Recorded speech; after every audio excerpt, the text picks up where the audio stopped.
There you go. Well, thank you, Alfonso, for having me come and speak.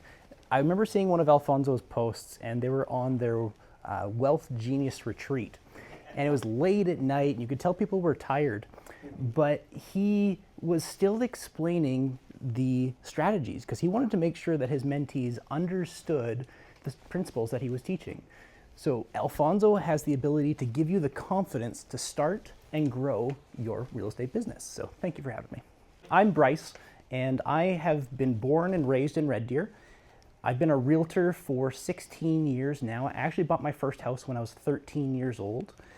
I have sold over $100 million worth of real estate in central Alberta. My wife is a mortgage broker. We own 34 units together, and 3 of which are Airbnbs. I'm going to be talking about Red Deer's market condition and the strategies that work here. We are in an appreciating market. I think next year that appreciating market will end, and then we're going to go flat. Last year, rents increased by 30%. House prices in the last 2 years have increased by 17%. So if you're trying to figure out where can I get that 20% down to buy that next property, just refinance your house. You have 17% equity in there that you can use as a down payment on an investment property. I'm always looking towards the future to figure out what happens in Red Deer, because Calgary is about a year into the future. So what is happening in Calgary right now? Rents have decreased by 10%. So when I'm running my numbers, I'm being a little bit more conservative because of what is happening there. We're in an appreciating market. My favorite strategy in an appreciating market is taking a single family house and adding a basement suite to it, kind of doing the Burr strategy. Red Deer just changed a bylaw where we can take a half duplex and add a basement suite to it. So because your overall purchase price on a half duplex is cheaper than a house, your cash flow is higher because half duplexes rent for basically the same that a single family house does. Your appreciation will be less on a half duplex because you have less land. Single family house, you have more land, and it's the land that appreciates. Your house it's an appreciating asset. But land is not. Real estate is like a pyramid. Everyone enters at the bottom of the pyramid. Whether you're buying a house or a condo or a townhouse for your first property, then maybe you sell it. Don't sell it, just keep it, buy the next one. Then you move to a half duplex and a single family house, and maybe you make it up to the $1 million house or acreage. When the market appreciates, it appreciates from the bottom up. So the townhouses, they go first, and they've already gone up in value. The half duplexes have gone up in value. Single family houses have gone up in value. The ones that haven't are the more expensive homes. Now, I might skip buying a $1 million house, and I would buy a $1 million acreage on the outskirts of Red Deer, because towns always grow, and so it would be future development land. There's one if you go right out 32nd Street. We had an offer on it, $1.9 million. And we did a development plan, 88 lots.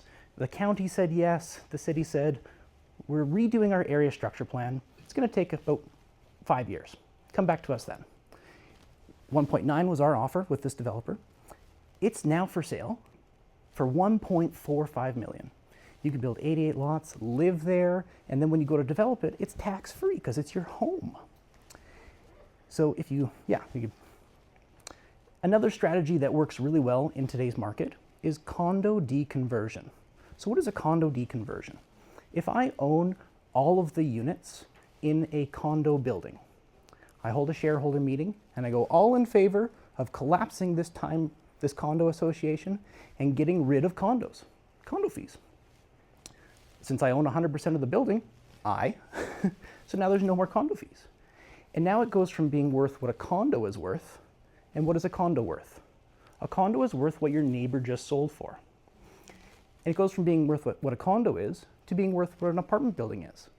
And an apartment building, as Alfonso will teach you, is based on the income it brings in. So there's a building in town right now, and why would a building want to sell? Why would everyone in a building want to sell? There's a building right now, they're doing a $5.5 million cash call. because they're going to replace the siding, they're going to replace the windows, because as condos age, the bylaws state they have to renovate it. But as a landlord, I could choose when to do those renovations. I don't have to do them all at once. So the average purchase price in there, they range from 120 to like 170. So kind of the average is 135,000. You could buy all of them for $135,000. There's 48 of them. You've been it for 6.5 million. I would spend about $1 million renovating this building and then collapse the timeshare or the condo association. It'll bring in $950,000 worth of rental income, which means the building is worth $9.5 million, and you could buy it for $7.5 million. You make $2 million without changing a light bulb. With real estate, you want to learn all the strategies because you never know what's going to stick against the wall when you throw the ideas out there. Now, suited properties in Red Deer, the average purchase price is probably sitting at about $370,000 for a legally suited house. Now, I love legally suited houses. They rent for more than a single family house. Usually the pieces rent for more than the whole.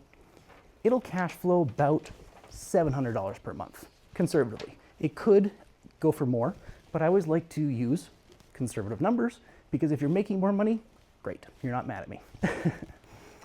I think by the end of next year, it's going to be worth $400,000 because remember, we're a depreciating market.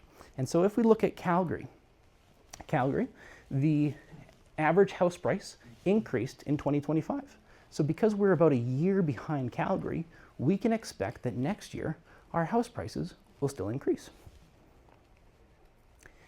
When you're looking at realtor.ca, every property for sale will have last year's rent, which means they haven't increased the rent. Remember, rents increased last year by 30%. But most landlords, they don't want to rock the boat. They don't want to give that increase to the tenants, so it has old rent.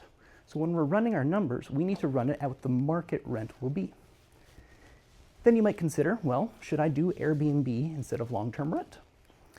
Airbnb will net probably $500 more per month per unit. It's a lot of work. Because long-term rent is so good right now, I would probably just stick with long-term rent. Like my basement suite gets $2,100 per month.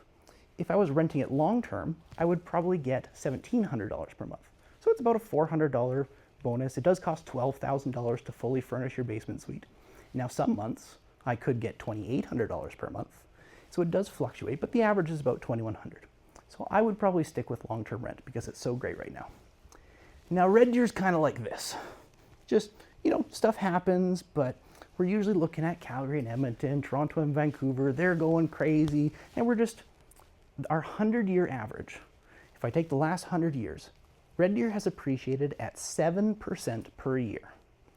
And then you might consider, well, when is the best time to sell my real estate? 26% of houses sell in spring. 24% of houses sell in summer. 26% of houses sell in fall. And the other 24% sell in winter. So it doesn't really matter when you decide to sell your property. I probably would wait until next year after the appreciating market is finished, but I probably wouldn't even sell. I would just refinance the equity out of there to buy your next home and turn this one into a rental property or buy another property. We have billions of dollars being injected into central Alberta right now. We have the Red Deer Airport. Just got a massive expansion. They're actually building a highway to connect to the Red Deer Airport so that when the cargo planes land, they can truck it out there. There used to be a saying, follow the highway, because wherever the highway went, the land would increase and the railroad would buy land ahead of the railroad because they knew. So Springbrook Airport, it's going to be great. The hospital, we have 3,000 new jobs coming to the hospital. We do not have 3,000 homes to put these people. Chad Cron, city councilor, texted me and he said, we have a near 0% vacancy rate, a 0.1% vacancy rate. Now is the best time to be a landlord in central Alberta. That's all I have for today. Oh, yeah, thank you very much. Give Bryce a big round of applause. Thanks for having me. All right, big round of applause for Bryce. Keep it going, keep it going, keep it going.